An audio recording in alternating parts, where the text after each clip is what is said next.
হ্যাঁ বেমন আছে। আচ্ছা চলো আমরা যেটা ছিলাম আর কি আমরা বলছিলাম হচ্ছে আবেশীয় প্রভাবের প্রয়োগ। তো আমাদের আবেশীয় প্রভাব ছিল কয় ধরনের? আমাদের আবেশীয় প্রভাব ছিল দুই ধরনের। একটা ছিল আমাদের ধনাত্মক আবেশীয় প্রভাব বা হচ্ছে প্লাস সাই ইফেক্ট, আর একটা ছিল আমাদের ঋণাত্মক আবেশীয় প্রভাব বা হচ্ছে মাইনাস সাই ইফেক্ট। তাহলে সহজে মনে রাখবো কিভাবে? যদি কার্বন পরমাণুর সাথে যদি কোনো অ্যালকাইল মূলক যুক্ত থাকে সেটা হবে কি প্লাস আই বা ধনাত্মক আবেশীয় প্রভাব, আর কার্বন পরমাণুর সাথে যদি কোনো হ্যালোজেন পরমাণু যুক্ত থাকে তাহলে আমরা তাই করবো কি মাইনাস আই বা ঋণাত্মক আবেশীয় প্রভাব। আচ্ছা এখন এরপরে আমি একটা নোট লিখছিলাম যে মাইনাস আই যত বেশি হবে এসিড তত শক্তিশালী হবে। ওকে, এরপর আমরা এখানে তিনটা অ্যাসিড নিছিলাম। তুমি যদি এই তিনটা অ্যাসিডকে মনোযোগ দিয়ে অবজার্ভ করো, এই তিনটা অ্যাসিড অ্যাকচুয়ালি কি দেখো, লক্ষ্য করো এই ক্লোরিনটার জায়গায় যদি একটা হাইড্রোজেন থাকতো তাহলে অ্যাসিডটা কি হতো CH3 COOH। কি হয়েছে এই অ্যাসিটিক অ্যাসিডের এই কার্বনের একটা হাইড্রোজেন একটা ক্লোরিন দিয়ে কি প্রতিস্থাপিত হয়েছে। এই জন্য এই অ্যাসিডটাকে বলা হয় ক্লোরো অ্যাসিটিক অ্যাসিড বা ক্লোরো ইথানোয়িক অ্যাসিড। এখানে কয়টা ক্লোরিন দেখো দুইটা, মানে আরো একটা হাইড্রোজেন আরেকটা ক্লোরিন দিয়ে রিপ্লেস হয়েছে। তাহলে এই অ্যাসিডটার নাম হবে ডাইক্লোরো ইথানোয়িক অ্যাসিড। এখানে দেখো আরেকটা হাইড্রোজেন আরেকটা ক্লোরিন দিয়ে রিপ্লেস হয়েছে, এটার নাম কি হবে ট্রাইক্লোরো ইথানোয়িক অ্যাসিড। আচ্ছা এখন দেখো ক্লোরিন থাকলেই বা হ্যালোজেন থাকলেই চোখ বন্ধ করে কি হবে মাইনাস সাইন। হ্যালোজেন থাকলেই চোখ বন্ধ করে কি ইফেক্ট মাইনাস সাইন বা ঋণাত্মক আবেশীয় প্রভাব। তাহলে দেখো এখানে কয়টা ক্লোরিন একটা দুইটা তিনটা ক্লোরিন, তাহলে কয়টা মাইনাস সাইন তিনটা মাইনাস সাইন তিনটা মাইনাস। এখানে কয়টা ক্লোরিন দুইটা ক্লোরিন, তাহলে কয়টা মাইনাস সাইন দুইটা মাইনাস। এখানে কয়টা ক্লোরিন একটা ক্লোরিন, তাহলে কয়টা মাইনাস সাইন একটা মাইনাস। তাহলে কি বলছিলাম মাইনাস সাইন যত বেশি হবে মাইনাস সাইন যত বেশি হবে অ্যাসিড তত শক্তিশালী হবে। তাহলে আমাকে বলো কোনটাতে মাইনাস সাইন প্রভাব সবচেয়ে বেশি? এই ট্রাইক্লোরো ইথানোয়িক অ্যাসিডে মাইনাস সাইন প্রভাব সবচেয়ে বেশি। এই জন্য এই অ্যাসিডটা কি সবচেয়ে কি হবে শক্তিশালী বুঝছি কিনা। এইভাবে তুমি মাইনাস এর প্রভাবের মাধ্যমে কতগুলো অ্যাসিডের শক্তিমত্তা তুমি নির্ধারণ করতে পারবা। আচ্ছা ক্লিয়ার এটা সবার? চলো আজকে আমরা আরো কয়েকটা প্র্যাকটিস করব। এবার চলো আরেকটা প্র্যাকটিস করি।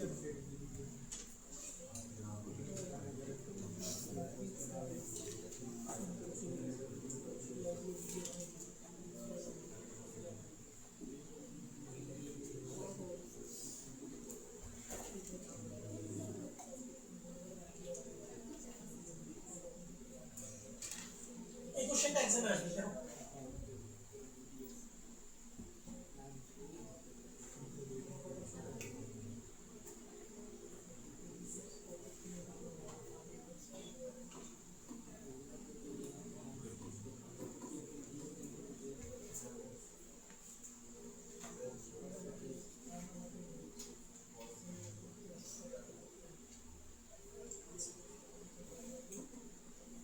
এই তিনটা অ্যাসিড কি দেখো, প্রথমটা কি অ্যাসিড বলো, মিথানোয়িক অ্যাসিড, দ্বিতীয়টা কি আমাদের ইথানোয়িক অ্যাসিড, আর তৃতীয়টা কি আমাদের প্রোপানোয়িক অ্যাসিড, হচ্ছে 3 কার্বনের অ্যাসিড, ঠিক আছে?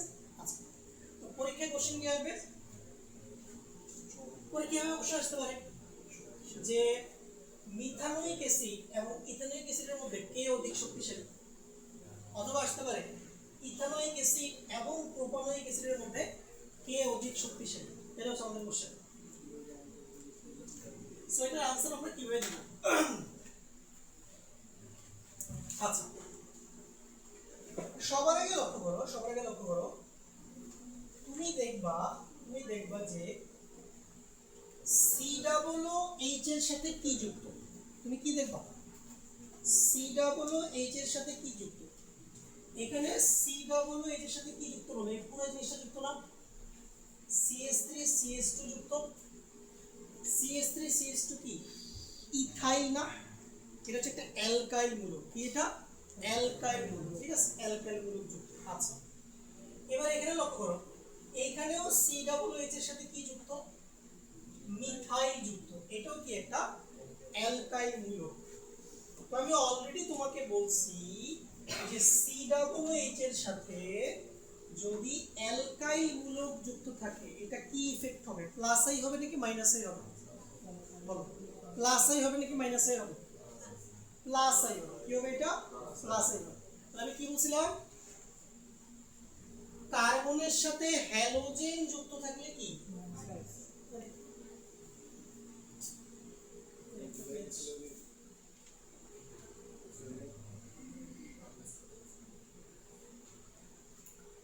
আমি বলছিলাম যে কার্বনের সাথে হ্যালোজেন যুক্ত থাকলে কি মাইনাস আই প্রভাব, আর কার্বনের সাথে যদি অ্যালকাইল মূলক যুক্ত থাকে তাহলে সেটা কি প্লাস আই, সেটা হচ্ছে কি প্লাস আই, হচ্ছে প্লাস আই বা ধনাত্মক আবেশীয় প্রভাব, প্লাস আই। তাহলে এখানেও প্লাস আই আছে, এইখানেও প্লাস আই আছে। এবার এখানে দেখো, এইখানে COOH এর সাথে কি যুক্ত? হাইড্রোজেন যুক্ত। কি যুক্ত? হাইড্রোজেন যুক্ত। তার মানে এইখানে কিন্তু কোনো হ্যালোজেনও যুক্ত নাই, এখানে কিন্তু কোনো অ্যালকাইল মূলকও যুক্ত নাই। তার মানে এখানে প্লাস আই হবে না, মাইনাস আই হবে, নো ইফেক্ট। ঠিক আছে, এটা হচ্ছে নো ইফেক্ট। হচ্ছে কি ভাই? No effect. এখন বুঝো, এখন বোঝার চেষ্টা করো। এখন তো তোমাকে বুঝতে হবে যে ভাইয়া এই দুইটা প্লাস এর মধ্যে কোন প্লাস আইটা বেশি, এটা বুঝতে হবে। তো লাস্ট ক্লাসে আমি বলছিলাম যে অ্যালকাইল মূলক যত বড় হবে, অ্যালকাইল মূলক যত বড় হবে, অ্যালকাইল মূলক যত বড় হবে প্লাস আই তত বেশি হবে, অ্যালকাইল মূলক যত বড় হবে প্লাস আই তত বেশি হবে। তাহলে অবশ্যই এখানে প্লাস আই বেশি, এখানে প্লাস আই কি কম, আর এখানে হচ্ছে কোনো কিছু নাই, প্লাস আইও নাই মাইনাসও নাই। তাইলে আমাদের রুলটা কি ছিল? মনোযোগ দাও, আমাদের রুলটা ছিল মাইনাস আই যত বেশি হবে অ্যাসিড তত কি শক্তিশালী হবে, এটা আমাদের রুল ছিল। তাহলে আমি কি এটা বলতে পারি না উল্টা ভাবে যে প্লাস আই যত বেশি হবে অ্যাসিড তত দুর্বল হবে? উল্টা ভাবে এটা বলা যায়। আমি যদি এটা বলি মাইনাস আই বেশি হলে অ্যাসিড শক্তিশালী হয়, তার মানে এটা তো সত্য। প্লাস আই বেশি হলে কি অ্যাসিড কি হবে? দুর্বল হবে না, অ্যাসিড দুর্বল হবে। তাহলে বলো এই তিনটা অ্যাসিডের মধ্যে কোনটাতে প্লাস আই ইফেক্ট সবচেয়ে হাই?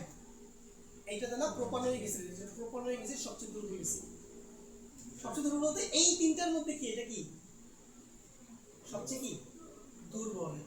এরপরে আসো এইটাতে তাহলে কি প্লাস আই একটু কম এটার রেসপেক্টে, তাহলে এটা কি প্রোপানোয়িক অ্যাসিড থেকে ইথানোয়িক অ্যাসিড কিছুটা শক্তিশালী, আর মিথানোয়িক অ্যাসিডে কিছুই নাই, প্লাস আইও নাই মাইনাস আইও নাই।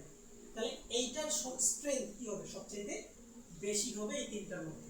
ঠিক আছে, তাহলে আমাদের এই তিনটা অ্যাসিডের মধ্যে সবচেয়ে স্ট্রং হচ্ছে মিথানোয়িক অ্যাসিড, তারপরে ইথানোয়িক অ্যাসিড, তারপরে কি প্রোপানোয়িক অ্যাসিড। এবং পরীক্ষায় আসলে কিন্তু তোমাকে এই আবেশীয় প্রভাবের মাধ্যমে ব্যাখ্যাটা দিতে হবে, বুঝছো কি না? এই ধনাত্মক আবেশীয় প্রভাব, ঋণাত্মক এই কথাবার্তাগুলো লিখতে হবে এক্সাম্পল, তাইলেই নাম্বার পাবো। এবং এটা কিন্তু উচ্চতর দক্ষতা আসে বসেটা। উত্তর খুবই ছোট, উত্তর মাত্র 3-4 লাইন।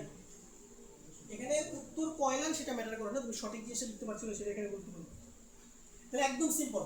তাহলে অ্যাসিডের স্ট্রেংথ কিভাবে বের করবা? মাইনাস আই বেশি হলে স্ট্রেংথ বেশি, আর প্লাস আই বেশি হলে স্ট্রেংথ কম। সিম্পল, ঠিক আছে?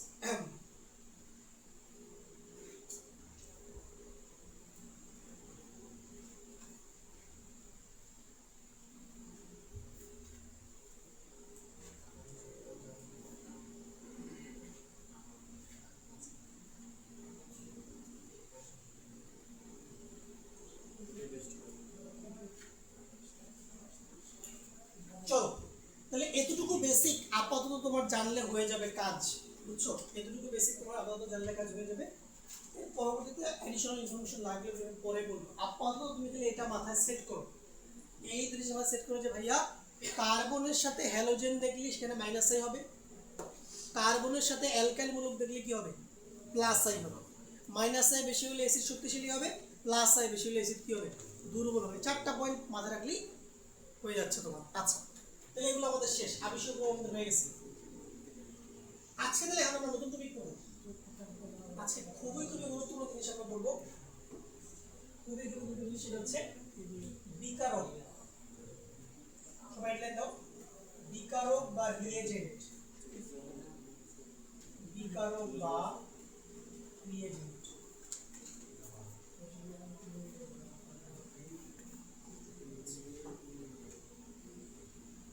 অ্যাকচুয়াল পড়াশোনা শুরু হচ্ছে এখন, আস্তে আস্তে আমরা অর্গানিক কেমিস্ট্রি ঢুকতেছি।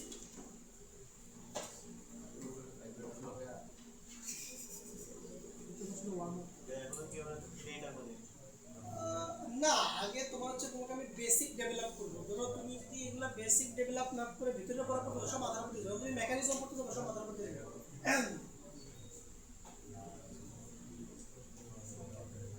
চল, বিকারক জিনিসটা অ্যাকচুয়ালি দেখো, অর্গানিক রিঅ্যাকশনস, জৈব বিক্রিয়া আসলে অজৈব বিক্রিয়ার মতো না, ঠিক আছে? জৈব বিক্রিয়ার বেসিক প্রিন্সিপাল কি তোমাকে আমি বলি, যে কোনো বিক্রিয়ায় কি থাকে? বিক্রিয়ক থাকে, ঠিক আছে? বিক্রিয়ক থাকে, ঠিক আছে না? বিক্রিয়ক থাকে, ঠিক আছে? তো আমি কি করব, এই বিক্রিয়কের মধ্যে আমি একটা রিএজেন্ট যুক্ত করব, একটা বিকারক ঢালব।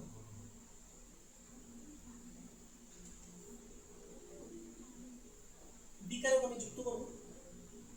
এই বিকারক এসে কি করবে? এই বিকারক এসে অনেক কিছু করতে পারে। প্রথম কথা হচ্ছে যে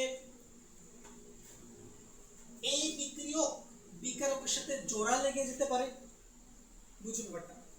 এই বিক্রিয়ক বিকারকের সাথে কি জোড়া লেগে যেতে পারে, আর জোড়া লাগলে এটাকে কি বিক্রিয়া বলে? সংযোজন বিক্রিয়া। জোড়া লাগলে কি বিক্রিয়া বলে? সংযোজন। তোমরা পড়ছো না যুত বিক্রিয়া, সংযোজন বিক্রিয়া, ঠিক আছে? আচ্ছা, এরকম হইতে পারে।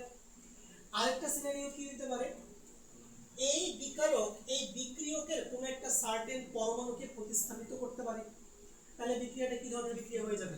প্রতিস্থাপন বিক্রিয়া হয়ে যাবে।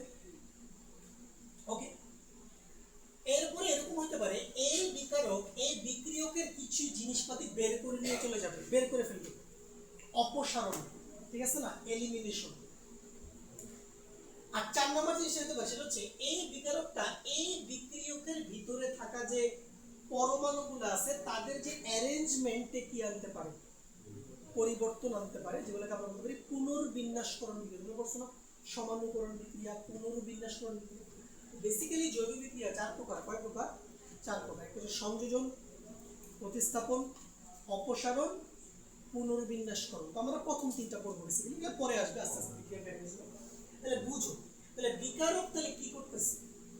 এই বিক্রিয়কের ভিতরে একটা পরিবর্তন এনে, একটা সার্টেন চেঞ্জ এনে তোমাকে কি দিচ্ছে? উৎপাদ, ঠিক আছে না? উৎপাদ দিচ্ছে। বা এভাবে বলতে পারি যে এই বিকারকটা বিক্রিয়ককে আক্রমণ করছে। এটা হচ্ছে জৈব রসায়নের ভাষা আর কি। প্রত্যেকটা সাবজেক্টের ল্যাঙ্গুয়েজ আছে না, অর্গানিক কেমিস্ট্রির ল্যাঙ্গুয়েজ আছে। ওকে, ল্যাঙ্গুয়েজ কি? তুমি যদি বুকিশ ভাষায় বলো, এভাবে বলতে হবে যে এই বিকারকটা এই বিক্রিয়ককে আক্রমণ করবে। কি করবে? অ্যাটাক করবে, আক্রমণ করবে। আক্রমণ করে এই বিক্রিয়কের মধ্যে কিছু চেঞ্জ আনবে, এনে কি কি দিবে? তোমাকে উৎপাদ দিবে। এই জন্য এই বিক্রিয়কের জৈব রসায়নের ভাষায় একটা নাম আছে, এটাকে তুমি যেটা বলতে পারো আক্রমণকারী বিকারক। কি বলা হতে পারে এটাকে? আক্রমণকারী বিকারক। আক্রমণকারী বিকারক, ইংলিশে কি বলবো? Attacking reagent. শুধু রিএজেন্ট বললেও হয়, বাট অ্যাটাকিং রিএজেন্ট তো বলা যেতে পারে। অ্যাটাকিং মানে ঠিক আছে ভাই, ইংলিশ পারলে fail English. Attacking reagent. Okay, তাহলে যে যত জৈব বিক্রিয়া দেখবা সব জৈব বিক্রিয়ার বেসিক প্রিন্সিপাল এটা, যে তোমার কাছে একটা বিক্রিয়ক থাকবে, সেটা তুমি বাইরে থেকে কিছু বিকারক বা রিয়েজেন্ট তুমি যুক্ত করবা, ওই রিয়েজেন্ট বিক্রিয়ার পরিবেশ অনুযায়ী বা বিক্রিয়কের গঠন কাঠামো অনুযায়ী কি করতে পারে, সংযোজন ঘটাইতে পারে, প্রতিস্থাপন ঘটাইতে পারে, অপসারণ ঘটাইতে পারে, আবার কি ঘটাইতে পারে, রিঅ্যারেঞ্জমেন্ট ঘটাইতে পারে বিক্রিয়কের ভিতরে। ঠিক আছে, এই 4 ধরনের পসিবিলিটি আছে, এর বাইরে কিছু নেই। ওকে, আচ্ছা এখন এই বিকারকগুলোকে আমরা জৈব রসায়নে 2 ভাগে বিভক্ত করি। কয় ভাগে? 2 ভাগে বিভক্ত করি। বিকারক বেসিক্যালি 2 টাইপের। কয় টাইপের? আমি একটা পরের পৃষ্ঠায় লিখি, এখানে একটু পেজ কম। বিকারক 2 ধরনের। বিকারক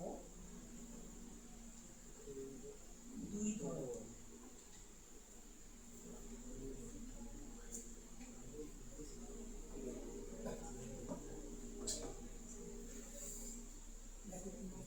এক, আমি দুটোকে আলাদা পার্টি লিখি। প্রথমটা হচ্ছে 1 নম্বরটা হচ্ছে শব্দটা ভালো করে লক্ষ্য করবে, ইলেকট্রোফাইল।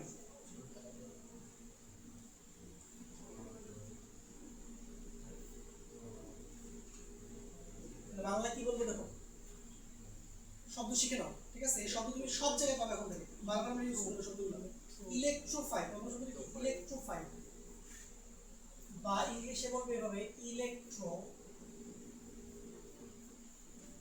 ফাইল হচ্ছে PHILE, বা যদি বাংলাতে বলে তাহলে হবে ইলেকট্রন আকর্ষী বিকারক। ইলেকট্রন আকর্ষী বিকারক।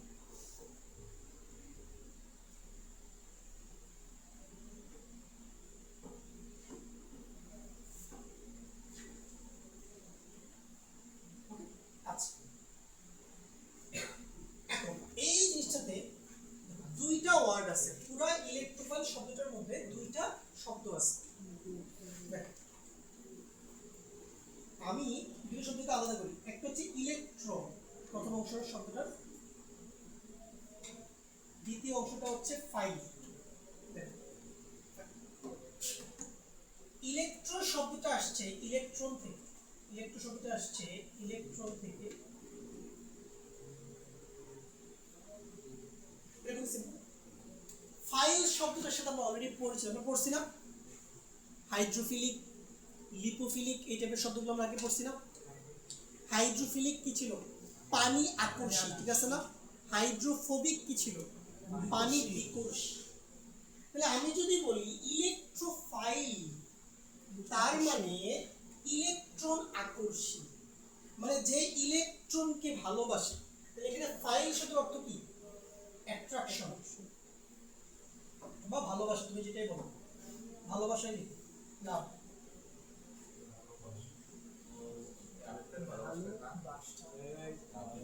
তাহলে হচ্ছে ছেলেরা কি হবে? ওয়াইফ ফিলিক। ঠিক আছে না? বউকে ভালোবাসবে। ঠিক আছে না? একটা ছেলের জীবন বানানো বলেছি তো, আসলে তো ভালো আসলে কি হবে? হবে না। ও আচ্ছা, বউ কি লিখছে? আমার বাংলা দেখলে উচ্চারণ আছে।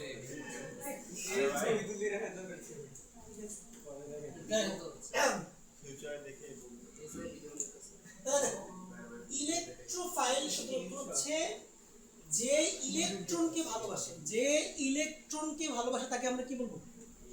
ইলেকট্রোফাইল। যেই বিকারক কাকে ভালোবাসে? ইলেকট্রনকে ভালোবাসে। যেই বিকারক ইলেকট্রনকে ভালোবাসে তাকে আমরা কি বলবো? ইলেকট্রোফাইল। ঠিক আছে, সিম্পল ভাষায় যদি বলি, যে ইলেকট্রনকে ভালোবাসে, যে ইলেকট্রনকে ভালোবাসে, যে ইলেকট্রনকে ভালোবাসে সেই ইলেকট্রোফাইল।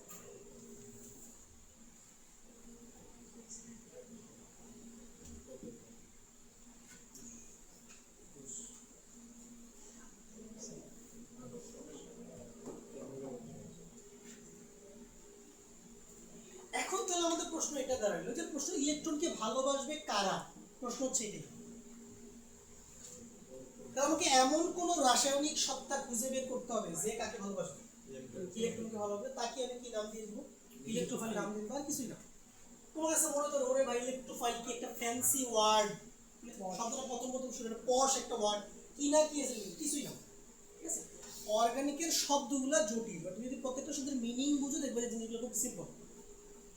সো দেখো তাহলে বোঝা যাচ্ছে ইলেকট্রনকে কে ভালোবাসতে পারে, এমন জিনিস যে নিজে পজিটিভ, ব্যাপারটা বুঝো, এমন জিনিস যার হচ্ছে যে নিজের ইলেকট্রনের ঘাটতি আছে, ঠিক আছে,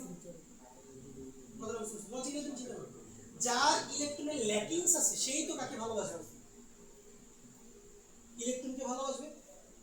ওকে, তাহলে ইলেকট্রনের ঘাটতি আছে এরকম রাসায়নিক শক্তিকে কি বলি আমরা, ক্যাটায়ন, যে কোনো পজিটিভ আয়ন, ঠিক আছে না। তাইলে আমাদের ইলেকট্রোফাইলের একটা ক্যাটাগরি হতে পারে ধনাত্মক চার্জযুক্ত ইলেকট্রোফাইল, ধনাত্মক চার্জযুক্ত ইলেকট্রোফাইল।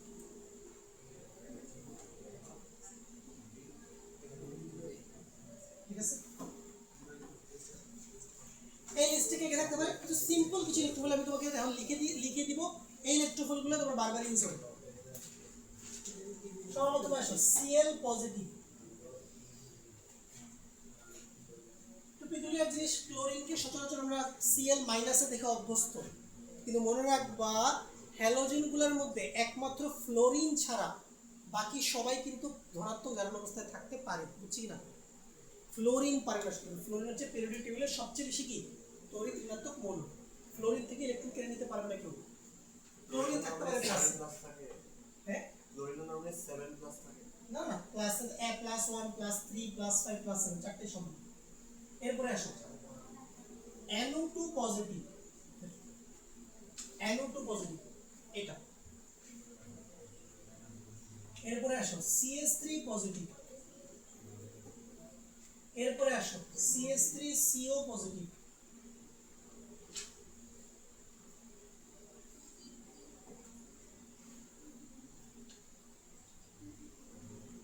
তারপরে হতে পারে SO3H পজিটিভ। আচ্ছা যে কোনো ক্যাটাগরি হবে না, যে কোনো ক্যাটায়ন হবে কিনা এটার এখানে ব্যাপার আছে, এখানে একটা আরেকটু আলোচনার পরে জিনিসটা ক্লিয়ার হবে, আর কিছু ব্যাপার আছে এখানে। তাহলে তুমি এখন বেসিক্যালি এতটুকু মাথায় রাখো ভাই, কোনো জিনিস যদি পজিটিভলি চার্জড হয় এটা ইলেকট্রোফাইল, এটা খুবই লজিক্যাল। কেউ যদি ধনাত্মক চার্জযুক্ত হয় সে যেখানেই ইলেকট্রন দেখবে সেখানেই আক্রমণ করবে না, ব্যাপারটা বুঝো, মাথা খাটাও। তুমি পজিটিভলি চার্জড, তুমি যেখানে ইলেকট্রন দেখবা, কারণ তুমি তো আসলে প্লাসে থাকতে চাও না, আমি আগেও বারবার বলি কোনো জিনিসই চার্জে থাকতে চায় না। কোনো জিনিস যদি প্লাসে থাকে তার টেন্ডেন্সি কি থাকবে, ইলেকট্রন ক্যাপচার করে নিউট্রাল হয়ে যাওয়া। কোনো জিনিস যদি মাইনাসে থাকে তার টেন্ডেন্সি কি থাকবে, ইলেকট্রন ছেড়ে দিয়ে নিউট্রাল হয়ে যাবে। চার্জ মানে অস্থিতিশীল অবস্থা। তোমার আশেপাশে তুমি যাই দেখো, এখন যদি মনে করো এই বোতলটা পজিটিভলি চার্জ হইতো তাহলে কি, তুমি যদি এটা টাচ করো তোমার শরীর কি, তোমার শরীর থেকে চার্জ যাবে এখানে, তাহলে কি ইলেকট্রিসিটি ফ্লো হবে, ঠিক আছে না। ওকে, তাহলে তোমার আশেপাশে যা যা আছে সবই কিন্তু নিরপেক্ষ, প্রত্যেকটা জিনিস কি নিউট্রাল না। তোমার এই ইউনিভার্সে যা যা আছে সবই কিন্তু নিউট্রাল স্টেটেই থাকতে চায়, কেউই চার্জিত অবস্থায় থাকতে চায় না।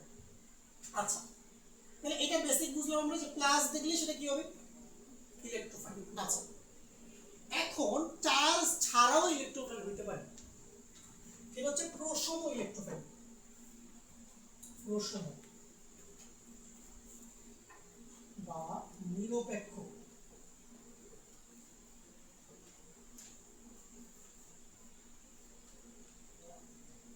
ইলেকট্রোফাইল, অর্থাৎ এখানে কোনো ধনাত্মক চার্জ থাকবে না, তারপরেও তারা ইলেকট্রোফাইল। কেন? একটা উদাহরণ দিই, যেমন বেরিলিয়াম ক্লোরাইড, দেখো এর সমস্যাটা কি, বেরিলিয়ামের অষ্টক অসম্পূর্ণ, বেরিলিয়ামের অষ্টক কি অসম্পূর্ণ, বেরিলিয়ামের ফাঁকা পি অরবিটাল আছে, তাহলে ওই ফাঁকা পি অরবিটালে সে ইলেকট্রন গ্রহণ করতে পারবে যদি অপরচুনিটি আসে। কারণ দেখো অরবিটাল ফাঁকা রেখে লাভ কি, আমার কাছে যদি ভাই ফাঁকা ঘর থাকে, আমি ওই যে ফাঁকা ঘরে যদি ইলেকট্রন গ্রহণ করে একটা নতুন রাসায়নিক বন্ধন গঠন করতে পারি, তো ভালো, ঠিক আছে না? ধরো তুমি 5 তলায় বিল্ডিং বানাইছো, ধরো তুমি নিচে নিচে থাকো হচ্ছে 2 তলায়, তো বাকি ফ্লোরগুলো তো ফাঁকা রেখে লাভ নেই, ভাড়া দেই। আঙ্কেল সালাম তো আজকে আসে না, মেবি বৃষ্টির জন্য আসতে পারেনি। না, ক্লাসে তো আসেনি।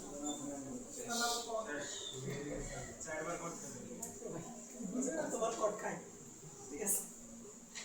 তোমরা দেখছো না জামাতের নেতা কট খাইছে? দেখো নাই? আমি বলি আমাদের বাঙালি জাতির একটা বড় সমস্যা হচ্ছে, বাঙালি জাতি আসলে সেক্সুয়ালি খুব বেশি ফ্রাস্ট্রেটেড। এটা রুল সত্য কথা। চিন্তা করে দেখো, বাংলাদেশের এক পুরুষ, একটা অ্যাভারেজ পুরুষের কথা বলি বাংলাদেশে, সে এক বাসর রাতের জন্য কি না করে চিন্তা করে দেখো।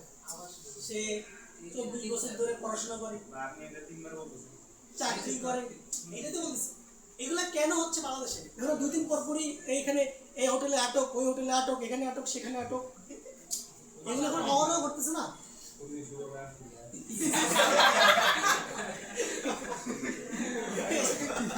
আমি বলবো যে তোমরা হচ্ছে ছেলে মানুষ, তোমাদের বডিতে এখন আসলে তোমাদের বডিতে হরমোনাল চেঞ্জ হবে, এখন একটু তুমি নিজেকে কন্ট্রোলে রাখো, এগুলো তো ধরে দিতে পারবে। চলো, তাহলে কি বললাম যে ভাই, যদি কোনো পরমাণুর অষ্টক অসম্পূর্ণ থাকে তাহলে কি সেটা ইলেকট্রন হিসেবে কাজ করতে পারে। আর কি থাকতে পারে? BCl3 বোরনের অষ্টক অসম্পূর্ণ, BF3 বোরনের অষ্টক কি অসম্পূর্ণ, এগুলা। তারপরে দেখো এই যে কার্বন ডাই অক্সাইড, এইটাও একটা ইলেকট্রোফাইল। এখন প্রশ্ন হচ্ছে ভাইয়া, কার্বনের তো এখানে অষ্টক অসম্পূর্ণ না, মানে কার্বনের তো এখানে অষ্টক সম্পূর্ণই আছে, কিন্তু তারপরে এটা ইলেকট্রোফাইল। কারণ হচ্ছে দেখো, তুমি যদি কার্বন ডাই অক্সাইডের স্ট্রাকচার দেখো, কার্বন থেকে অক্সিজেনের পরিমাণ দেখি অনেক বেশি না? কার্বনের হচ্ছে 2.5, অক্সিজেনের হচ্ছে 3.5, অনেক বড় একটা গ্যাপ, ঠিক আছে না? এই অক্সিজেন তো কার্বন ইলেকট্রন টাইনা নিচের দিকে নিয়ে যাবে, তাহলে অক্সিজেনে কি চলে আসবে? Partial negative. কার্বনে কি আসবে? পার্শিয়াল পজিটিভ না? তাহলে দেখো কার্বন তার অষ্টক সম্পূর্ণ করার পরেও কিন্তু এই তড়িৎ ঋণাত্মকতার পার্থক্যের কারণে কি বললাম, কার্বনের অষ্টক এখানে সম্পূর্ণ হওয়ার পরেও তড়িৎ ঋণাত্মকতার পার্থক্যের কারণে কার্বনে কি চলে আসছে? Positive charge. 544 আসছে। তার মানে কি কার্বন কিন্তু চাইলে আচ্ছা আচ্ছা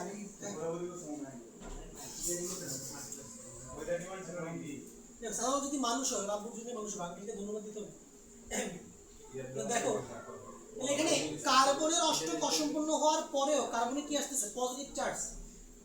মানে এই ধনাত্মক চার্জযুক্ত কার্বন পরমাণুটা এমন কোন জায়গায় আক্রমণ করতে পারবে যেখানে ইলেকট্রন কি আছে? বেশি আছে, বুঝতে পারছেন? বেশি আছে। এটা কি? এটা ডাইরেক্টলি ইলেকট্রোফাইল না হলেও ইনডাইরেক্টলি এটা কি ইলেকট্রোফাইল। তারপর আরো কি হতে পারে? যেমন SO2 sulphur die oxide electron হতে পারে, এটা SO3 হতে পারে, বুঝছেন? তাহলে এরা সবাই হলো ইলেকট্রোফাইল। দেখো বলো তো এখানে কার্বনের অষ্টক সম্পূর্ণ নাকি অসম্পূর্ণ? অবশ্যই সম্পূর্ণ। এই যে 1 2 3 4 জোড়া ইলেকট্রন না, 8টা তো কমপ্লিট। বাট কার্বন আর অক্সিজেনের ইলেকট্রোনেগেটিভিটির গ্যাপ অনেক বেশি। কার্বনের 2.5, অক্সিজেনের কত? 3.5। তাহলে অক্সিজেন কি করবে? এই বন্ধন যদি ইলেকট্রন এফেক্ট তাই না নিচের দিকে নিয়ে যাবে, তাহলে অক্সিজেনে চলে আসবে পার্শিয়াল নেগেটিভ, কার্বনে চলে আসবে কি পার্শিয়াল পজিটিভ। তাহলে এটা অষ্টক সম্পূর্ণ হওয়ার পরেও কার্বনে কি পাচ্ছি আমরা? ধনাত্মক চার্জ সৃষ্টি হচ্ছে কিনা? ফলে এই কার্বন পরমাণুটা এমন একটা জায়গায় আক্রমণ করতে পারবে যেখানে ইলেকট্রন ঘনত্ব কি বেশি আছে, তাহলে এটা কি ইলেকট্রন হিসেবে বিহেভ করতে পারবে।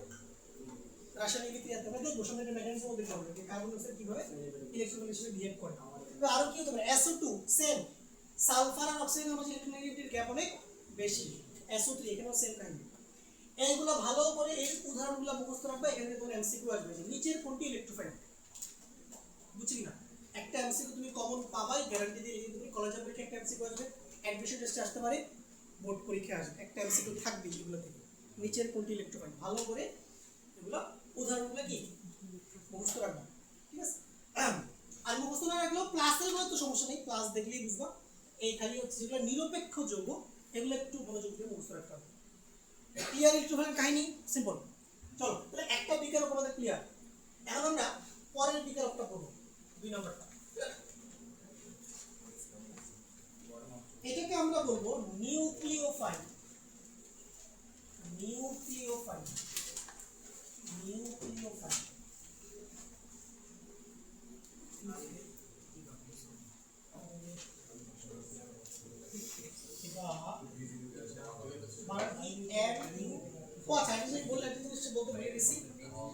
দেখো ইলেকট্রোফাইলের সাধারণ রিপ্রেজেন্টেশন হচ্ছে ই পজিটিভ বুঝছো অর্থাৎ যদি পুরো টেক্সট বুকের কোথাও ই প্লাস দেখো বুঝবে এটা কি বোঝাচ্ছে ই মানে ইলেকট্রোফাইল প্লাস দিয়ে বেসিক্যালি ইলেকট্রোফাইলের ওই যে পজিটিভ অংশটাকে বোঝাচ্ছে বেসিক্যালি প্লাস মানে হচ্ছে মেইনলি ইলেকট্রোফাইল এই জন্য আমরা এখানে প্লাস দিছি এটা হচ্ছে general representation of A electrophile ঠিক আছে আচ্ছা এরপর আসো আমাদের পরেরটা নিউক্লিওফাইল নিউক্লিওফাইল বাংলাতে বলা হয় এটাকে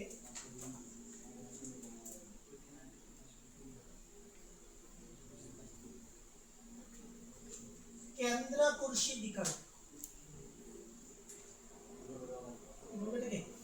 কেন্দ্রাকর্ষী বিকারক আচ্ছা তুমি এখানে মনোযোগ দাও কেন্দ্রাকর্ষী মানে কি কেন্দ্রকে যে আকর্ষণ করে তাকে আমরা কি বলবো কেন্দ্রাকর্ষী আগেরটা কি ছিল ইলেকট্রন আকর্ষী মানে ইলেকট্রনকে যে আকর্ষণ করে এখন হচ্ছে কেন্দ্রকে যে আকর্ষণ করে দেখো আমরা সবসময় পড়ে আসছি এটা যে কোনো পরমাণুর কেন্দ্র বেসিক্যালি কি ধনাত্মক চার্জযুক্ত না তাহলে কেন্দ্র কি হবে কেন্দ্র হচ্ছে যে ধনাত্মক চার্জযুক্ত কেন্দ্র হচ্ছে ধনাত্মক চার্জযুক্ত আমরা জানি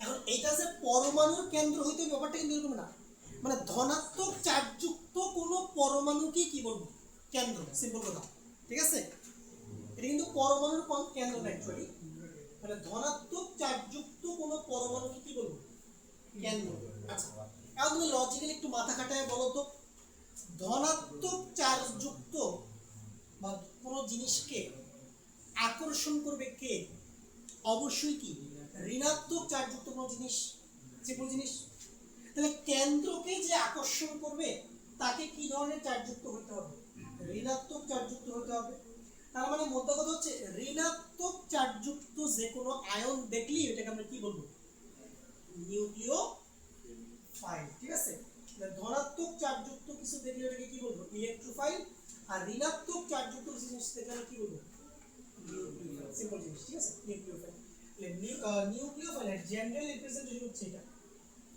Nu নেগেটিভ বুঝছো এটা হচ্ছে জেনারেল রিপ্রেজেন্টেশন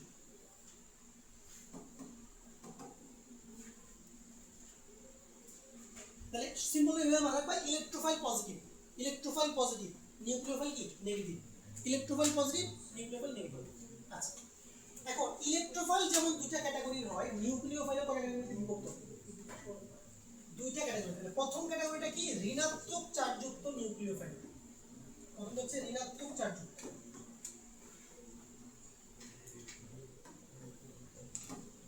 ঋণাত্মক চার্জযুক্ত ঋণাত্মক চার্জ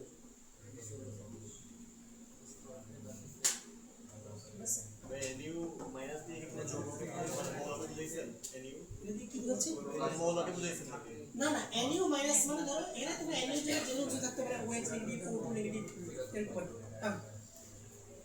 ঋণাত্মক চার্জ যদি নিউক্লিওফাইল কি হতে পারে এগুলো তোমরা সবাই চিনো যেমন ধরো এই যেগুলা Br মাইনাস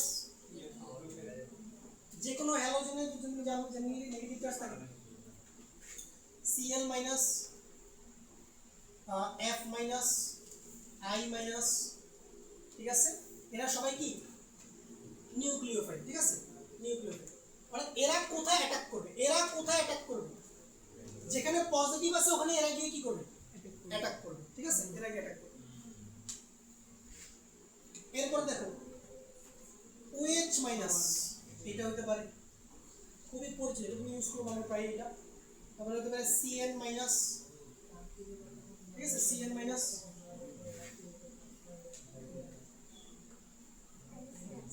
তারপরে হতে পারে OCH3 মাইনাস, ঠিক আছে?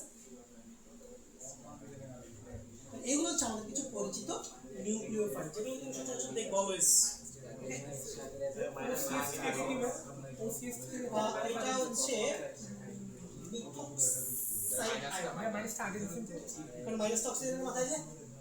তাহলে পরে দিতে পারতাম না যে ও মাইনাস আবার এটা বেসিক্যালি তুমি এভাবে লিখতে পারতা CH3 ও নেগেটিভ, ওই এগুলো সমস্যা না, বাট মাইনাসটা এক্স্যাক্টলি মানে অক্সিজেনের মাথায় আছে। ওকে, তাহলে যার মাথায় নেগেটিভ দেখবো তাকে চোখ বন্ধ করে কি চিন্তা করবো? নিউক্লিওফাইল, ঠিক আছে? যার মাথায় পজিটিভ দেখবো তাকে চোখ বন্ধ করে ইলেকট্রোফাইল চিন্তা করবো। আচ্ছা, এবার আসো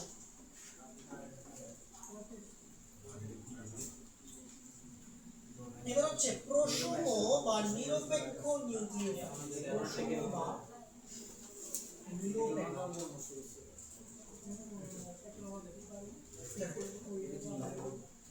তাহলে ইলেকট্রোফাইল যেমন কি হইতে পারে? নিরপেক্ষ বা প্রসম হইতে পারে। নিউক্লিওফাইল কি প্রসম নিরপেক্ষ কি কি হইতে পারে? যেমন ধরো পানি, পানিটা অ্যামোনিয়া চিন্তা করো, অ্যামোনিয়া। দেখো অ্যামোনিয়াতে দেখো তুমি নাইট্রোজেন একটা লোন পেয়ার আছে, এখানে কিন্তু যৌগিক কোনো চার্জ নাই, কোনো পজিটিভ নেগেটিভ কিছু নাই, বাট নাইট্রোজেনে একটা মুক্ত ইলেকট্রন আছে। তাইলে কি নাইট্রোজেন, যেহেতু নাইট্রোজেনের কাছে ইলেকট্রন ঘনত্ব তুলনামূলকভাবে বেশি, এখানে লোন পেয়ার পড়ে আছে, তাহলে নাইট্রোজেন কি চাইলে এই লোন পেয়ার দিয়ে এমন কোনো জায়গায় অ্যাটাক করতে পারে না যেখানে প্লাস আছে? অবশ্যই পারে, ঠিক আছে না? পারে। তাহলে অ্যামোনিয়া একটা কি নিউক্লিওফাইল, বাট এটা কি নিরপেক্ষ নিউক্লিওফাইল, ঠিক আছে? নিরপেক্ষ নিউক্লিওফাইল। এবারে পানি হতে পারে, এই চুপ থাকো, তুমি জানো পানিতে অক্সিজেনের দুইটা মুক্ত জোড় আছে, তাহলে অক্সিজেনের কাছে প্রচুর ইলেকট্রন এমনি পড়ে আছে, এগুলো অবিপরীত অবস্থায় পড়ে আছে। তাহলে অক্সিজেন চাইলে কি করতে পারে? এই লোন পেয়ার দিয়ে ধনাত্মক চার্জযুক্ত কোনো পরমাণুতে আক্রমণ করতে পারে। এরপরে দেখো হতে পারে কোন একটা অ্যালকোহল, অ্যালকোহল RH, হতে পারে যে কোনো অ্যামিন RNH2,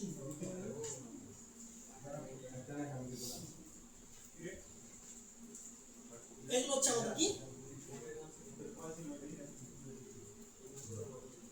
নিউক্লিওফাইল, ঠিক আছে? নিউক্লিওফাইল। নাইট্রোজেন সারাদিন কল দেয়, পাগল হয়ে যায় বিলের জন্য। না এটা ওয়াইফাই বিল না তো, তো অন্য নাম্বার। দেখো তাহলে তুমি কোনো একটা অ্যালকোহল বা কোনো একটা অ্যামিন অথবা অ্যামোনিয়া পানি দেখলে এরা বুঝে নেবে এটা কি নিরপেক্ষ বা প্রসম নিউক্লিওফাইল, ঠিক আছে? ওকে, কাটো কাটো। কিরে তো আমি কষ্ট করছিলাম, এই জন্য বলে কি ওদের হাতে গেলে করতে আসো ভাই খাইতে পারেন না থাক তোমরাই খাও। না বলি নেবে দুপুরা একটা বলি না তাহলে আমরা বুঝলাম তাহলে আমরা বুঝলাম যে আমাদের বিকারক কয়টা হবে? দুই টাইপের, একটা হচ্ছে ইলেকট্রোফাইল বা বাংলাতে কি বলবো ইলেকট্রন আকর্ষী বিকারক। এরপর আমরা কি বললাম ইলেকট্রন আকর্ষী বিকারক কি? যারা ইলেকট্রনকে ভালোবাসে, এখানে মধ্যে কারা করে? দুইজন ধনাত্মক চার্জযুক্ত এটা কি যাদের অষ্টক কি অসম্পূর্ণ এটা। আর এরপর হচ্ছে আমাদের কেন্দ্রাকর্ষী বিকারক বা নিউক্লিওফাইল। কয়টা এরর হতে পারে? দুটো একটা তারা নেগেটিভলি চার্জ, ওকে, আরেকটা কি যাদের কাছে লোন পেয়ার আছে, তাদের কাছে কি আছে? লোন পেয়ার আছে। এই হলো আমাদের বিকারকের শ্রেণী। প্রশমনের ক্ষেত্রে তো তাহলে বেশিরভাগ লিগেন্ডই পড়ে, কারণ লিগেন্ডগুলো সকলেরই লাগে। বেসিক্যালি লিগেন্ড তাহলে সায়ানাইড CN মাইনাস ওটা তো ইলেকট্রন নিতে পারবে, মানে দুইটা কিন্তু এটা তো ঋণাত্মক। বুঝলেন কথা? সায়ানাইড তো দুই ইলেকট্রন জোর দিতে পারে, দিতে পারবে অবশ্যই, হ্যাঁ। তাহলে তো এটা প্রশম বা নিরপেক্ষ কাজটা করা হবে। কি হবে? সাইলেন্ট নিজে নেগেটিভ না, মানে নিউক্লিয় ফাইলের মধ্যে তো পড়ার কথা। হ্যাঁ এটা অবশ্যই নেগেটিভ হয় না, এটা লিখছি সেম মাইনাস। এটা যদি কাজ করে তাহলে আমাদের ইলেকট্রোফাইল ক্লিয়ার, বিকারক ক্লিয়ার। দুটো এটা হচ্ছে অ্যামিন। দেখো এই এমনি বৃষ্টির আওয়াজ হচ্ছে, কথা শোনা যায় না। অ্যামিনে নাইট্রোজেনের লোন পেয়ার আছে, এই নাইট্রোজেন চাইলে লোন পেয়ারটা আমাদের কি দিতে পারবে। আচ্ছা, লিগেন্ডের আলোচনা তো ফার্স্ট পেপার হইছে, ওই আলোচনা এখন যাব না। আশা করি এতটুকু সবাই ক্লিয়ার, এতটুকু বেসিক সবাই ক্লিয়ার। আচ্ছা দেখো, প্রশ্ন হচ্ছে এইখানে কোনো ঋণাত্মক চার্জ নাই, কিন্তু দেখো এখানে নাইট্রোজেনে একটা মুক্ত জোন আছে না, অক্সিজেনে দুইটা মুক্ত জোন, এখানে অক্সিজেনে দুইটা মুক্ত জোন, নাইট্রোজেনে মুক্ত জোন মানে কি ভাই? তোমার কাছে এই ইলেকট্রনগুলো অবিপরীত অবস্থায় পড়ে আছে, তুমি এগুলো কি ইউজ করে কোনো বন্ধন গঠন করতে পারতেছো না। এখন তুমি তোমার কাছে যদি অপরচুনিটি আসে যে তুমি দেখো আচ্ছা এই জায়গায় পজিটিভ আছে, একটা কাজ করি ওই পজিটিভকে আমি আমার লোন পেয়ারটা দেই, দিয়ে নতুন একটা রাসায়নিক বন্ধন কি করি, গঠন করি, তাহলে হয়তো নতুন একটা যৌগ তৈরি করে কি হবে, সম্ভব হবে। এই জন্য এটা কি নিউক্লিওফাইলের মতো দিয়ে দেবে। আচ্ছা বিষ্ণু চার একটু পড়াই, যদি আমরা বাইরে যেতে পারবো না। ছাতা আছে তো পড়িয়ে বলতে তো লাভ। তো মানে বিকারক শেষ, চলো খুবই সিম্পল জিনিস করবো, 5 মিনিট লাগবে। বিকারক শেষ, এরপরে আমাদের আসবে হচ্ছে বন্ধন বিভাজন। চলো লিখো সবাই, বন্ধন বিভাজন। বন্ধন বিভাজন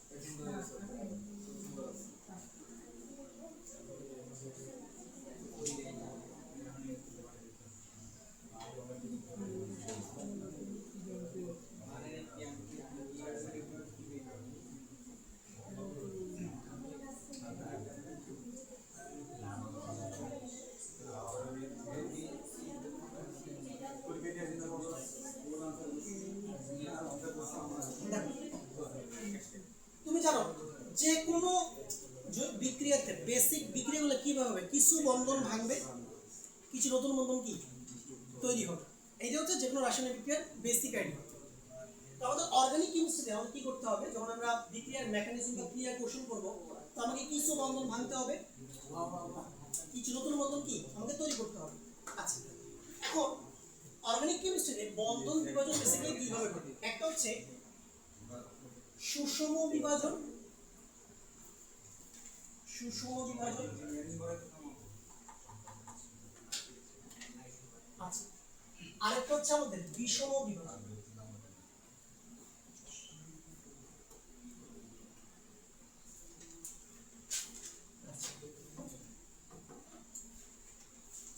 প্রথমে আসো সুষম বিভাজন কি। ধরো কোনো একটা জায়গাতে একটা কার্বন কার্বন বন্ধন আছে, ঠিক আছে, কার্বন কার্বন বন্ধন আছে। এখন তুমি জানো যে কোনো বন্ধনে কয়টা ইলেকট্রন থাকে, দুইটা না, ঠিক আছে, দুইটা ইলেকট্রন থাকে, আমরা জানি। একটা ইলেকট্রন বাম পাশে কার্বনের, আরেকটা ইলেকট্রন কি ডান পাশে কার্বন। আচ্ছা এখন আমরা করব কি, এই বন্ধনটাকে মাঝখান থেকে ভেঙে ফেলবো। বিভাজন মানে কি, বন্ধনটা ভাঙা। এখন যখন আমরা বন্ধনটা ভাঙবো, আমরা কি করব, আমরা বন্ধনটাকে সুষমভাবে ভাঙবো। সুষমভাবে মানে কি, ইলেকট্রন সমানভাবে ডিস্ট্রিবিউট করব। বললাম ইলেকট্রন কয়টা, দুইটা না? এই দুইটার মধ্যে একটা আমি দিব বাম পাশের কার্বনকে, আরেকটা দিব আমি কি ডান পাশের কার্বন। তার মানে কি কেউ কারো ইলেকট্রন কেড়ে নেয় না, ঠিক আছে না? যার যার ইলেকট্রন যখন তারা বন্ধন গঠন করছিল তখন তারা যে পরিমাণ কন্ট্রিবিউশন করছিল, বন্ধন ভাঙার পরেও তাদের কি, তারা আগের জিনিস কি পাইছে, ফেরত পাইছে। ধরো তুমি একটা ব্যবসা করতেছো, তুমি 50 লাখ ইনভেস্ট করছো, তোমার ফ্রেন্ড মনে করো 50 লাখ ইনভেস্ট করছে। এখন ধরো কোনো কারণে ব্যবসাটা তোমরা করতে চাচ্ছ না, তুমি কি করবা? 50 লাখ ইনভেস্ট করছিলাম, ওটা তুমি পেয়ে গেছো, তোমার ফ্রেন্ডও কি 50 লাখ পেয়ে গেছে। এটা হচ্ছে কি সুষম বিভাজন। আচ্ছা, তাহলে এতে করে কি হবে দেখো, দুইটা কার্বন পরমাণু তৈরি হবে এবং দুইটার মাথায় একটা ডট আসবে। দেখো এখানে একটা ডট আসবে, এখানে ডট আসবে, ঠিক আছে না? ডট আসবে, ডট আসবে। এই যে কার্বনের মাথায় ডট বা যে কোনো পরমাণুর মাথায় ডট যদি তুমি দেখো, এটাকে জৈব রসায়নের ভাষায়, অর্গানিক কেমিস্ট্রির ভাষায় এটাকে বলা হয়ে থাকে ফ্রি রেডিকেল। কি বলা হয় এটাকে? Free radical. এটাকে বলে ফ্রি রেডিকেল। ফ্রি রেডিকেল বাংলাতে বলে মুক্তমূলক।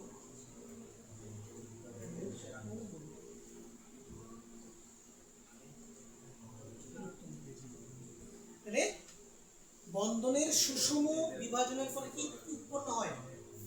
ফ্রি রেডিকেল বা মুক্তমূলক উৎপন্ন হয়, ঠিক আছে? সিম্পল, একদমই সিম্পল। আচ্ছা, এরকম অসংখ্য ফ্রি রেডিকেল আছে, অক্সিজেন ফ্রি রেডিকেল আছে, কার্বন আছে, ক্লোরিন ফ্রি রেডিকেল আছে, ব্রোমিন ফ্রি রেডিকেল আছে। ওকে, এই যে তোমরা দেখো না সূর্যালোকের উপস্থিতিতে অনেক বিক্রিয়া হয়, সূর্যালোকের উপস্থিতিতে যে বিক্রিয়াগুলো হয় সবগুলো মূলত ফ্রি রেডিকেল মেকানিজম ফলো করে হয়। এরপর আসো 2 নাম্বারটা কি, বিষম বিভাজন। এখানে কি ঘটে দেখো, এখানে আমরা দুইটা সিনারিও চিন্তা করব। একটা হলো দেখো, ধরো কার্বনের সাথে একটা হ্যালোজেন, কার্বনের সাথে মনে করো একটা হ্যালোজেনের একটা বন্ধন আছে। আর আরেকটা সিনারিও চিন্তা করো, কার্বনের সাথে মনে করো হাইড্রোজেনের একটা বন্ধন আছে।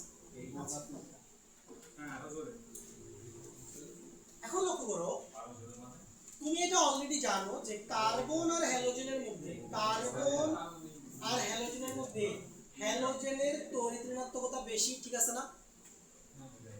তাইলে যখন এই বন্ধনটা ব্রেক হবে মাঝখান থেকে, তখন এই হ্যালোজেন কি করবে? কার্বনের ইলেকট্রন নিয়ে চলে যাবে, ঠিক আছে না? যখন বন্ধনটা ব্রেক হবে তখন হ্যালোজেন পরমাণুটা কি করবে? কার্বনের ইলেকট্রন নিয়ে চলে যাবে এখান থেকে, ঠিক আছে না? তাহলে এতে করে কি হবে? কার্বনে চলে আসবে ভাইয়া প্লাস, ঠিক আছে না? আর হ্যালোজেনে চলে আসবে কি মাইনাস। সবসময় মনে রাখবা, যখনই তুমি কোনো বন্ধনকে মাঝখান থেকে ভাঙবা, যদি এটা বিষম বিভাজন হয়, একটার মাথায় প্লাস আসবে, একটার মাথায় কি আসবে? মাইনাস আসবে। আর তুমি যদি প্লাস মাইনাস জোড়া লাগাও, দেখো তুমি যদি প্লাস মাইনাস জোড়া লাগাও তাহলে তুমি আবার এই বন্ধনটা কি পেয়ে যাবে? রিটার্ন পেয়ে যাবে না? অর্থাৎ বন্ধন ভেঙে প্লাস মাইনাস পাইছি, প্লাস মাইনাস জোড়া লাগালে আবার কি পেয়ে যাবে? বন্ধন পেয়ে যাবে, ঠিক আছে?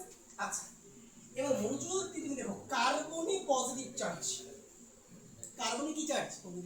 Positive charge. কার্বনে যদি পজিটিভ চার্জ থাকে, দেখো এখানে তোমার এই কার্বনকে তুমি বলবা কার্বো, দেখো কার্বনকে তুমি কি বলবা? কার্বো। আর প্লাস থাকলে তোকে আমরা কি বলি? ক্যাটায়ন, ঠিক আছে না? ক্যাটায়ন বলি না এটাকে?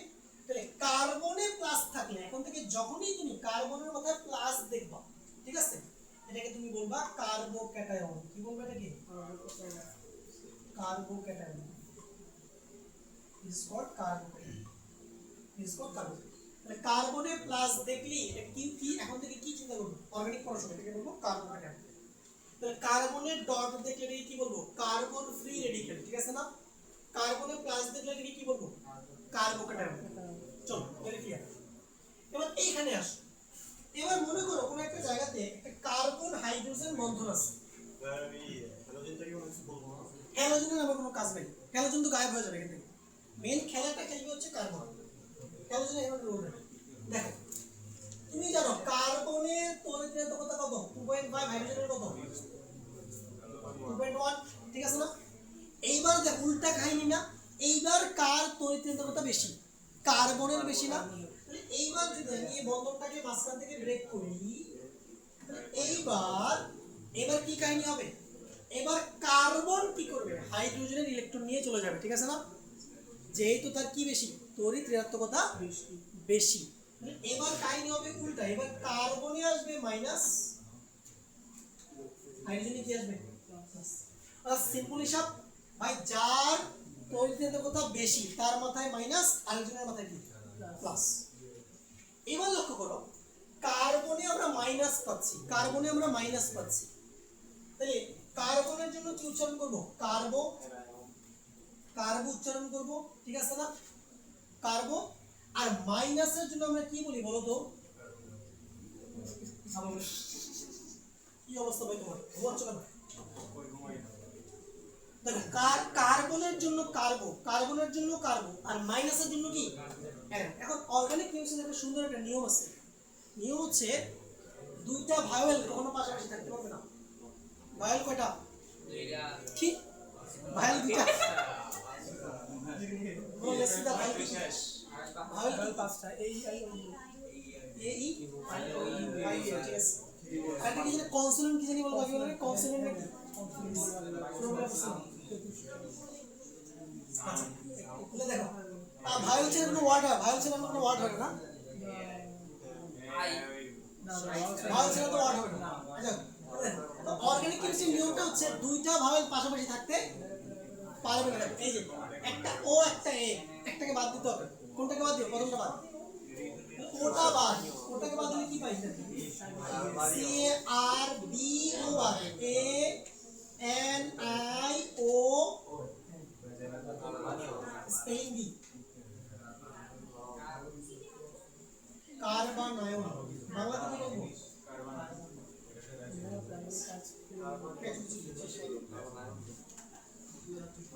তাহলে বন্ধনের বিভাজন মোট 3 প্রকার ঠিক আছে তাহলে কার্বন ডট থাকলে কার্বন ফ্রি রেডিক্যাল প্লাস হলে কার্বোকেটাইন মাইনাস হলে কার্বন তো আগামী ক্লাসে আমরা এই নিয়ে বিস্তারিত পড়াশোনা